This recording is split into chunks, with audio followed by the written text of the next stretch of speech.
বিভিন্ন সংবাদ মাধ্যমে জানিয়েছেন যে আমি আপনাকে বরাবর বলেছি আজকে হিন্দুত্বের প্রশ্নে আমাকে প্রশ্ন করবেন, আমি বলবো। বিরোধী দলনেতা সরকারের ব্যর্থতা, সরকারের ত্রুটি বলবেন, আমি প্রশ্ন করব।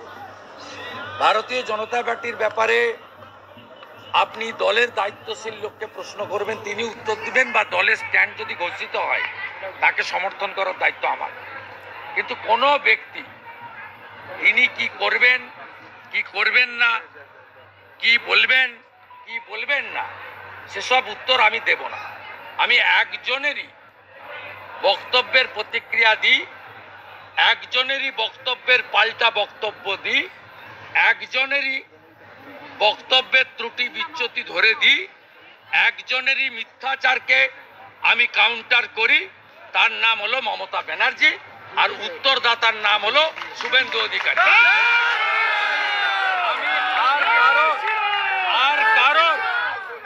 আর কারোর ব্যক্তিগত বিষয়, তার মন্তব্য, তার চলার ধরন, তার কাজের ধরন, প্রেম প্রীতি ভালোবাসা, রাগ বিরহ দহন, এসবের উত্তর আমি দিই না, ভবিষ্যতেও দেব না।